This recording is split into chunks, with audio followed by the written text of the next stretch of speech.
আর আমি কোনা পর্যন্ত দিবে সালাদ ছাড় যেটা আছে না না এই সিঙ্গেল জানলা বন্ধ double double double double double double double side হন তাড়াতাড়ি হবে ওই পাকে বাঁধেন না এই পাকে কি বাঁধেন যাবে ওই পাকে বাঁধেন না পুতা দিলে ভালো করে থামো থামো এটা বাঁধেন না কোতে এইটা বাঁধেন বাঁধেন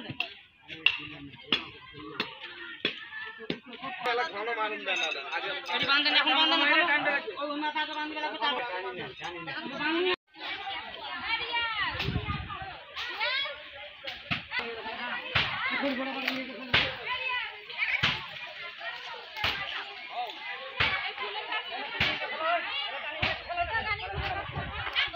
ওটা এমনি ঠিক দিছি জমিদার যে জমি দান করে দিল হ্যাঁ। জমিদার কিভাবে পত্তন দিল এটাই আমার জানা নাই। আমরা তো জানি যে সমস্ত পৃথিবীর মানুষে জানে যে কবরস্থান কখনো কিন্তু মালিকানা হয় না, হ্যাঁ। কবরস্থান কিন্তু সেটা দান হয়। হ্যাঁ। আচ্ছা, যেটা শুনছি যে এই কবরস্থান বর্তমানে নাকি মালিকানা হচ্ছে। না, মালিকানা হচ্ছে না। এই যে বললাম না 40-এর রেকর্ড হচ্ছে জনসাধারণ, হ্যাঁ 62-র রেকর্ডও আচ্ছা, জনসাধারণ। আচ্ছা, বর্তমানে কে মালিকানা দাবি করতেছে?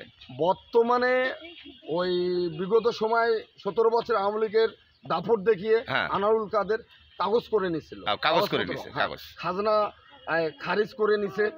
তার বোনের ওই আওয়ামী লীগের নেতা সভাপতি হায়দার আলীর নামও আছে এখানে হ্যাঁ। মাঠ পর্যায়ে, হুম। তাদের নামে তারা করে নিছে। আচ্ছা, কিন্তু এখন ওই সময় আমরা যোগাযোগ করছি, ওদের দাপটে আমাদের লোককে ভয়ভীতি দেখাইতো, এমনকি জেল খাটার ভয় দেখাইতো তারা। আচ্ছা, এখন আপনারা আশা করেন যে একজন মানে হায়নার কাছ থেকে, দানবের কাছ থেকে কবরবাসীকে উদ্ধার করছেন নাকি? হ্যাঁ, অবশ্যই। মানে সে মানব রূপী দানব ছিল, এই কবরবাসীরা আজীবন আযাব করে আসতো। আযাব করে আসতো। আমরা মুসলমান, এই মুসলমান হিসাবে আমাদের কর্তব্য আচ্ছা আচ্ছা, এইটা নিরপেক্ষ করার। মানে কারণ এটা জনসাধারণ এই সরকারের কবরস্থান এতদিন কেউ যেন ধরে দাবি না করতে পারে। এই কবরস্থান এতদিন ধরে এক দানবের হাতে ছিল। হ্যাঁ, দানবের হাতে সেই ছিল। দানবের হাত থেকে আপনারা উদ্ধার করছেন। হ্যাঁ, উদ্ধার সেটা কয়েক গ্রামের মানুষ মিলে, হ্যাঁ, 3 গ্রামের মানুষ। 3 গ্রামের মানুষ মিলে।